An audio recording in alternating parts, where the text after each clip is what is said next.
ही कहना चाहता हूँ कि एक बार आप हमारी बातों को समझें और सुने। अगर आप लोगों को टाइम नहीं है तो एक बार आप लोग हमें, अगर आप टाइम दे सकते हैं, हम यूपी उत्तर प्रदेश के अमेठी जिले के बाराबंकी हैदरगढ़ क्षेत्र में रहता हूं मैं इस टाइम पे। अगर आपकी तक हर जिला या स्टेट का हम देने वाले थे स्टेटमेंट, लेकिन हमको 2 बजे ही बाहर निकाला गया है। हम कैसे दिए जवाब आपको? सिस्टमेटिक काम करना चाहिए, इस हिसाब से नहीं। गवर्नमेंट ने कुछ तो जिम्मेदारी बनती है ना सरकार की। किसने परमिशन नहीं लिया?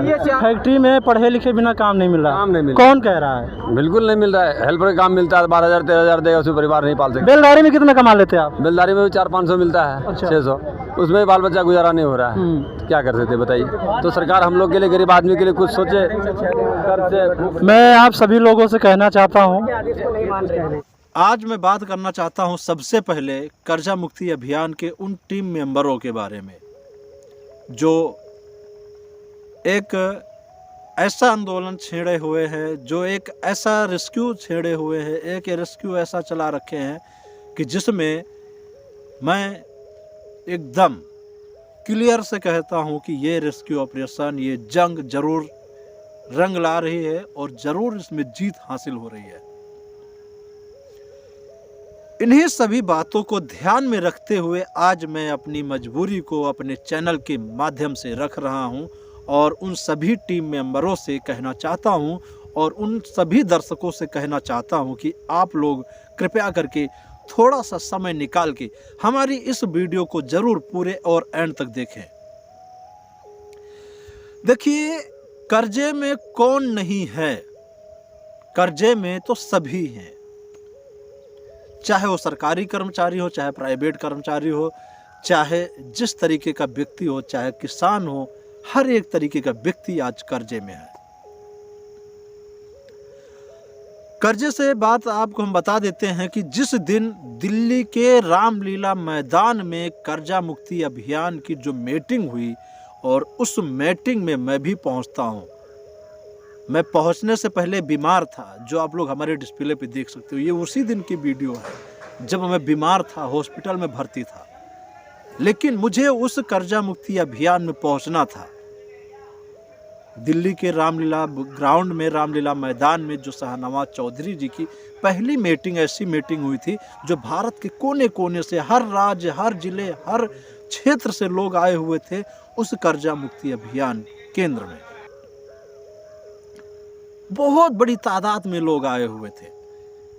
ऐसे तो मैं जो पॉलिटिकल मीटिंग देखता हूं तो उसमें देखता हूं कि सिर्फ और सिर्फ गिने चुने लोग आते हैं। वही लोग आते हैं जिनको खाना दिया जाता है, वही लोग आते हैं जिनको पैसा दिया जाता है, वही लोग आते हैं जिनको बोतल दी जाती है। लेकिन इस कर्जा मुक्ति अभियान के जो मीटिंग हुई, इस मीटिंग में पहली बार ऐसा हुआ, ये मेरा नहीं, ये जो आप लोग डिस्प्ले पे इमेज देख रहे हैं, जो पिक्चर देख रहे हैं, ये उन लोगों का मानना है कि पहली बार ऐसा हुआ है दिल्ली के रामलीला मैदान में कि 1 लाख 2 लाख नहीं, 8-10 लाख की तादाद में लोग आए और आए अपनी अपनी व्यवस्था से आए, अपनी अपनी तैयारी से आए, अपने अपने खाने से, अपने अपने खर्चे से, अपने अपने किराए से आए। आपको बता देते हैं कि जब मैं इस कर्जा मुक्ति अभियान में मैं भी जाना चाहा, मैं डॉक्टर से बात करता हूं, मैं डॉक्टर से कहता हूं कि मुझे आज कहीं पर जाना, मुझे बहुत ज़रूरी है। डॉक्टर कहते हैं ठीक है, जाना है तो जाइए। किसी तरीके से अपने आप को, अपनी हालात को कंट्रोल में करते हुए मैं उस मीटिंग में पहुंचता हूं और मीटिंग में पहुंचने के बाद में वहां का नज़ारा देख करके तो मेरे तो सारे के सारे रोंगटे खड़े हो जाते हैं। मैं सोचने पे मजबूर हो जाता हूं कि हमारे भारत के अंदर आखिर इतना कर्जा और हमारे भारत के अंदर लोग इतना मजबूर किस तरीके से कैसे हो जाते हैं। इस चैनल पे मैं क्यों इस तरीके की आज वीडियो बना रहा हूं और यही वीडियो नहीं, बहुत सारी वीडियो बनाएंगे, बहुत कोशिश करेंगे। जितना ज़्यादा से ज़्यादा हमारे ऊपर हम सोचते तकलीफ आएगी, उतना ही ज़्यादा हम रेस्क्यू करेंगे, स्टडी करेंगे, उतना ही ज़्यादा हम वीडियो आप लोगों को पहुँचाएँगे। और कर्जा मुक्ति अभियान के उन टीम मेंबरों से हम कहना चाहेंगे कि आप कुछ देखें या ना देखें, लेकिन मेरी हूँ दिल्ली में बीमार होता हूँ, मैं रामलीला मैदान में कर्जा मुक्ति अभियान के उस मीटिंग में पहुंचता हूँ। मीटिंग में पहुंचने के बाद में जब वहाँ का मुझे ऐसा सदमा पहुंचता है कि मैं इतना डिप्रेशन में चला जाता हूँ कि ऐसे लोगों के साथ में कब तक होता रहेगा, कैसे होगा। लेकिन मैं ये एक बात भूल गया कि कर्जा मुक्ति अभियान जिसने चालू किया है वो ज़िंदगी में कभी भी हार नहीं मानेगा और वो एक दिन कामयाबी ज़रूर हासिल करके रहेगा। लेकिन इसी बीच में जब मैं वापस जाता हूँ तब मेरी हालात ख़राब हो जाती है, मुझे घर आना पड़ता है। घर आने के बाद में मेरे साथ जो सीन होता है मैं कभी सोच नहीं सकता था कि ऐसा होगा मेरे साथ। मेरा चैनल डिलीट हो गया इसी बीच में। 6 महीनों के भीतर में मेरी जहाँ से थोड़ी बहुत अर्निंग होती थी, जहाँ मुझे थोड़े बहुत पैसे मिलते थे, वो चैनल डिलीट हो गया। मेरा ऑफिस बंद हो गया, मेरी नौकरी चली गई, मेरी जॉब चली गई। मैं जो लोगों को नौकरी देता था 2-4 पैसे वो पाते थे, उन लोगों की भी समस्याएं बढ़ गई मेरी वजह से। और मैं जब बीमार होकर जब ठीक होता हूँ, आज के कुछ 15-20 दिन पहले जब ठीक होता हूँ, और ठीक होने के बाद में मैं ये देखता हूँ इस ठंड को, इस कड़कती हुई ठंड को देखता हूँ और इस कड़कती हुई ठंड को याद करता हूँ कि जब गर्मी होती है, दोस्तों अब बात को ध्यान से समझिएगा, जब गर्मी होती है तब लोग क्या करते हैं, अपने आप को ठीक रखने के लिए लोग आइसक्रीम खाते हैं, ठंडा पानी पीते हैं। बोतल में पानी को ठंडा करके रख दो गर्मी में तो वो पियो या ना पियो वो गर्म हो जाता है। आइसक्रीम को फ्रीजर से बाहर निकाल के रख दो, उसे खाओ या ना खाओ, लेकिन वो पिघल के पानी बन जाती है। ठीक उसी तरीके से हमारी ज़िंदगी है, हमारी लाइफ है।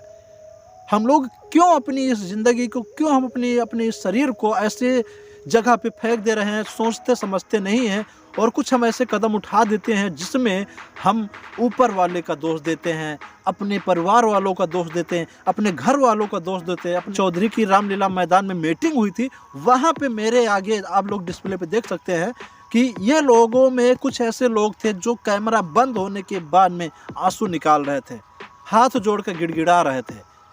वो मुझे शायद ऐसा नेशनल पत्रकार समझते थे, नेशनल मीडिया का रिपोर्टर समझते थे, इसलिए वो मुझसे हेल्प मांग रहे थे, सहायता मांग रहे थे। उन्हीं लोगों की बातों को समझ के ऐसे 1-2 नहीं 50 लोगों से मेरी मुलाकात हुई ऑफ कैमरे के पीछे। तब मैं डिप्रेशन में जाता हूँ। वही बात आज मुझे याद आती है कि देखो, अगर उन लोगों की इस समस्या को ख़त्म करना है तो मुझे इसकी तह तक जाना पड़ेगा। और मैं यही आज आपके टीम को, शाहनवाज चौधरी जी के इस टीम को और इन टीम मेंबरों को यही बताना चाहता हूँ। लेकिन यहाँ पे एक ही बात आती है कि मैं किसी को जिम्मेदार नहीं ठहराता हूँ। ये बात अगर मेरी तरीके से अगर हर एक व्यक्ति सोच ले तो कितना अच्छा होगा। जब मैं रेस्क्यू करता हूँ क्या निकल के आता है उसकी अपडेट हम आपको नेक्स्ट वीडियो में देंगे। तक हर जिला या स्टेट का हम देने वाले थे स्टेटमेंट, लेकिन हमको 2 बजे ही बाहर निकाला गया है। हम कैसे दिए जवाब आपको? सिस्टमेटिक काम करना चाहिए, इस हिसाब से नहीं। गवर्नमेंट ने कुछ तो जिम्मेदारी बनती है ना सरकार की। किसने परमिशन नहीं लिया? 4 बजे तक इधर इधर इधर इधर इधर इधर इधर परमिशन नहीं लिया करके नहीं देने का क्या? ये परमिशन लिया ही नहीं। किसको, आपको क्या मालूम है उसका? चलो थाने में जाके डीएम के पास। नहीं, लेकिन एक मिनट इतनी बड़ी परमिशन ही नहीं मिला। ये जनता का मैदान है, ये जनता के लिए लड़ने के लिए परमिशन किसने बोल दिया परमिशन नहीं है? इतनी हमने 6 महीना पहले परमिशन लिया था। हालांकि सभी पूरे ऑल ओवर इंडिया में यूट्यूब, फेसबुक उस पर ये डिक्लेयर किया गया था। अगर गवर्नमेंट को तब परमिशन रुकवाना था तो तब क्यों नहीं रुकवाया? अभी 2-2:30 बजे ही क्यों बंद किया? अरे कोई तो प्रमाण पत्र भी नहीं दिया गया। 10 बजे प्रमाण पत्र तो सबको ही मिलेगा। प्रमाण पत्र नहीं दिया गया। ठंडा दे दो, ये सादी बात नहीं है। प्रमाण पत्र हर एक घर में जो आपका ईमेल एड्रेस है, ईमेल एड्रेस पर प्रमाण पत्र मिलेगा। अपना क्या है, अपन सब ने मिलके दबाव डालना पड़ता है। छोटा सा क्वेश्चन, जो प्रमाण पत्र मिलेगा उस प्रमाण पत्र से क्या होगा? प्रमाण पत्र के लिए हमने हर एक को फायदे क्या हो दिए। उससे हमारा क्या है, गवर्नमेंट से हमारा है कि ये प्रमाण पत्र जिसको दिया गया उसको थोड़े दिन राहत दो। किसका घर ताला नीला मिल का आया है, घर से बाहर निकाल रहे, थोड़ा तो मूल्य मिलती है ना। वो पीरियड में हम सरकार से, अभी ये बंदा है, ये बंदे में घर में कोई कमाता नहीं है, इसका इनकम नहीं है, घर में कुछ ये नहीं है, रिटायर्ड पर्सन, तो इनका हम एक मुआवजा करके गवर्नमेंट को भेजेंगे। और उसके लिए गवर्नमेंट थोड़ा अपना पैसा थोड़ा बैंक को राहत मिला के ऐसा करके माफ़ी करने का है, वो सिस्टम है। माफ़ी बोले तो क्या हम पैसा कटवाने नहीं आए इधर।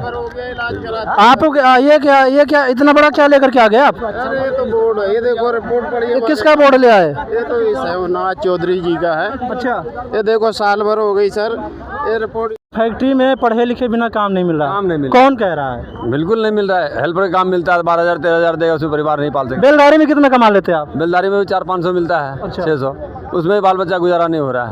तो क्या कर सकते बताइए। तो सरकार हम लोग के लिए, गरीब आदमी के लिए कुछ सोचे, कर। मैं आप सभी लोगों से कहना चाहता हूँ। हाँ, क्या है माता जी, बोलिए। कोई ऐसे मतलब रिश्तेदारों से किसी से पैसे ले रखे हैं तो कुछ मतलब उल्टा सीधा कदम या उन पे दाब दोष ऐसे ना दी जाए। माता जी देखिए, सबसे पहली बात, आपने कोई भी कर्जा ले रखे हो तो इस कर्जे को आप प्राइवेट कर्जा ले रखे हो, तभी आपके ऊपर इतना प्रेशर है। हाँ, हाँ है तो इसीलिए। कितने साल हो गए?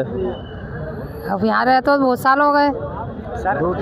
जी, क्या बोल रहे हो? सीतारमण जी ने आदेश दिया है कि आप धमकी नहीं दे सकते, नहीं, मगर फिर भी बैंक वाले इस बात को मान के राजी नहीं है। वो कहते हैं हम नहीं मानते इस ऑर्डर को। और सर उन्होंने धमकी दे के मेरे पिताजी को, और ये लगा लो उन्हें अटैक आया, ख़त्म हो गए। फिर भी वो मान नहीं रहे। मैं कह रहा हूँ कुछ टाइम दे दो, मैं आपका पैसा दे दूंगा। वो मान ही नहीं रहे। और मैंने वही गलती कर दी, एक कर्जा देने के चक्कर में दूसरा लिया, दूसरे को तीसरा लिया, इस चक्कर में मेरे पास कर्जा हो गया। तो मैं उनका दे दूंगा, मुझे टाइम चाहिए, मगर उन्होंने धमकी दे के इस मार्च में हमारे पिताजी को ख़त्म करवा। यही सबसे बड़ी गलती होती है कि जो है कि आदमी एक कर्जा ख़त्म करने के लिए दूसरा कर्जा लेता है, कर्जे पे कर्जा बढ़ता जाता है। अब इसमें अभी हाँ, मेरा कहना ये है कि जैसे अब हमारे को तो वैसे थोड़ा कानून से कम सुनते हैं, हमें वैसे बैंक तो देता नहीं है। मैं साहूकार से लिया पड़ा हूँ। कोई सेठ से अपना खेत और कागज वगैरह रखे तो क्या उसका भुगतान हो सकता है यहाँ? अब आपने फॉर्म भरवाया है? हाँ हाँ हाँ। तो इंतज़ार कीजिए, आपके साथ ज़रूर इंसाफ होगा, आपको न्याय मिलेगा। ठीक है, बस इतना मैं कहना चाहता हूँ। हाँ, क्या? जैसे कि मैं यहाँ झुग्गट पट्टी में रहता था, एक वकील साहब थे 14 साल तक केस लड़े। हाँ, यानी दलाल थे,